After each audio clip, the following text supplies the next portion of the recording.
Hey everyone, thanks for tuning into another episode. Wanted to do something a little bit different for this episode. As you can see, this is another When Talking Trash Goes Wrong edition, but I also wanted to tease an upcoming series that I'm going to be doing, a new one, and it's going to be called Humble Pie. I've had some people comment on my videos to do some losses. I don't do those too often, so I wanted to give some props to some of the players who've taken me down and performed some really good moves along the way. And I wanted to highlight exactly what they did correctly to win those battles. This one, we're going to start off though with When Talking Trash Goes Wrong. And I've done a few of these, and I always enjoy doing them. I think they're really fun.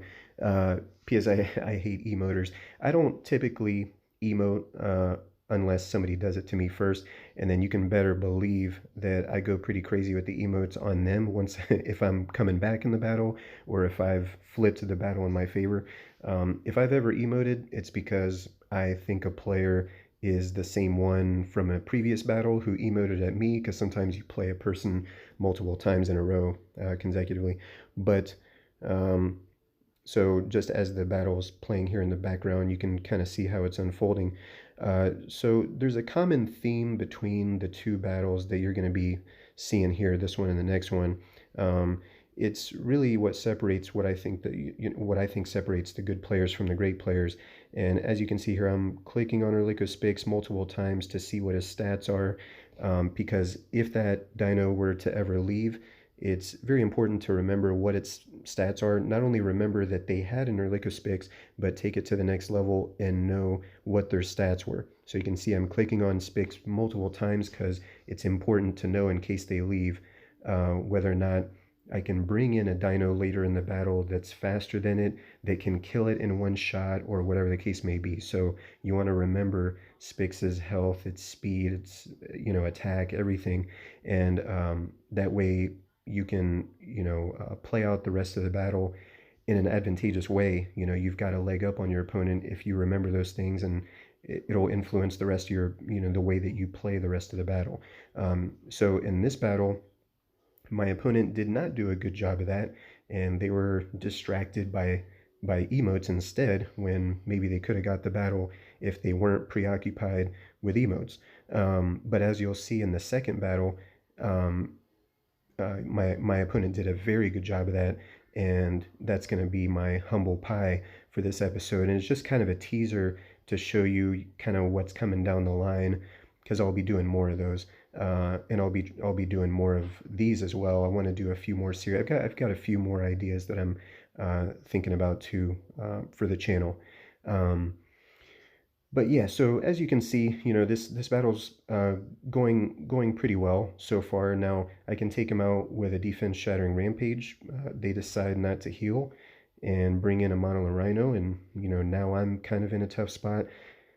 But yeah, actually, let me know in the comments below, if you guys enjoy this, by the way, once this is all done and you've taken all this in. Let me know if you like the commentary on some of these battles. I think if there's a common theme, and I see a good opportunity to kind of show something and help people out, because I do have people that comment and tell me to do this kind of stuff, and personally I enjoy doing it.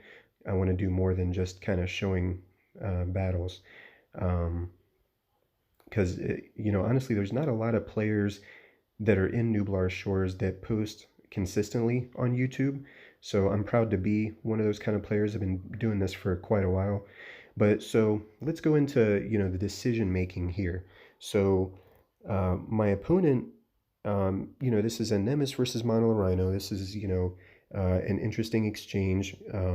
Now Monolith Rhino can distract me, and it can put up shields. It can give Nemesis a little bit of a tough time. So they end up putting up a shield. Now I know that I've got a Monolith Rhino on my bench, that in my hand, that doesn't really have a lot of health health at all. It's practically dead. So it's only going to be useful for that swapping.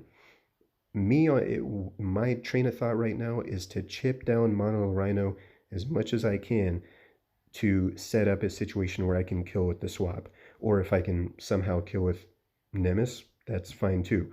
But I'm still, hoping that I can get it down enough where I can kill with Mono Now, my opponent here, as you'll see after I hit him with this pounce and they're distracted, they throw out an emote, and they actually throw out the Nemesis emote of all things.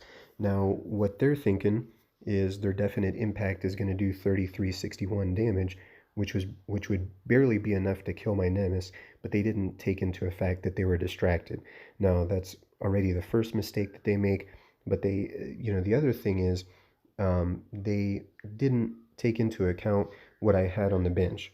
I have a Monolith Rhino that's basically dead, and they have a Gripo. They only had one move to make here to win them the battle. They had a window to win this battle, and the one move was to swap in Gripo right at this point. I've done the math at this point in the battle, and I know that my Nemesis will barely kill their Gripo. It'll actually do 2781 damage to their Gripo, and I believe their Gripo had something like 2760 health or something like that, so it would have been barely enough to kill Gripo if they did indeed swap in that Gripo. Either one of my double damage moves with Nemesis would have been able to take it out. So the one saving grace they had was to swap in Gripo at this point, and assume that I was going to swap in Monolith Rhino at the same time. They would have been able to take that damage from Monolith Rhino and not be stunned, since Gripo is immune to stun.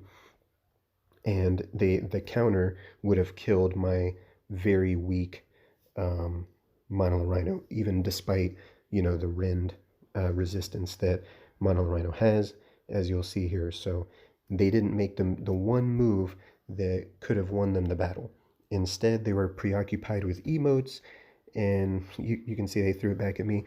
And so, Research Girl, sorry, you got to do better research than that.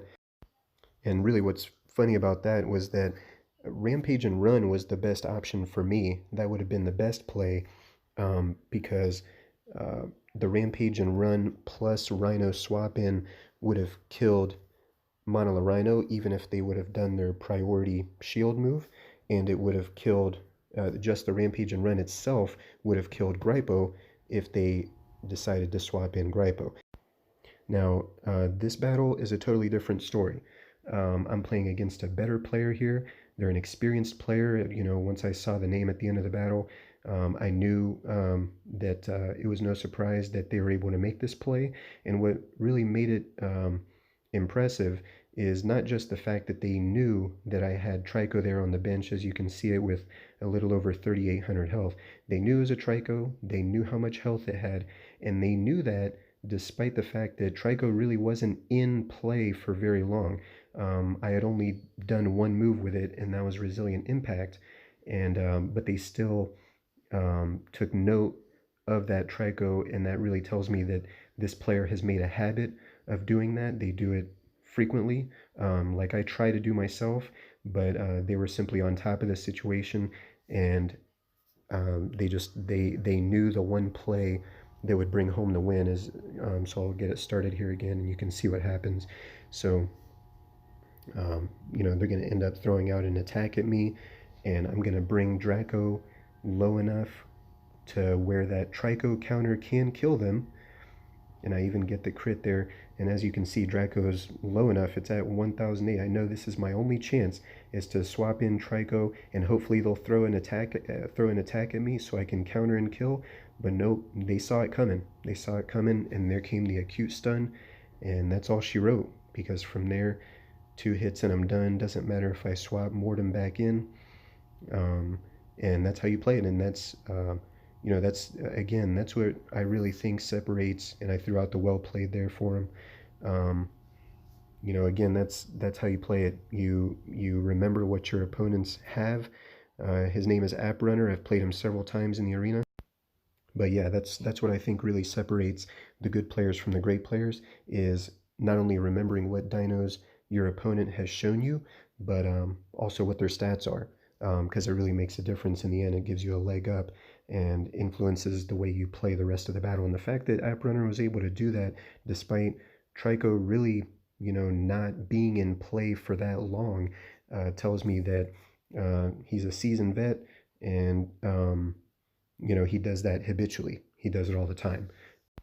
But yeah, just wanted to give some props there for a good player making me eat some humble pie. And I'm going to be doing more of these, just showcasing, some losses and some good players that make good moves to pull out wins. Um, always appreciate the competition and everything. But stay tuned in the future, everyone. I'll be doing more of these. And thanks for tuning in.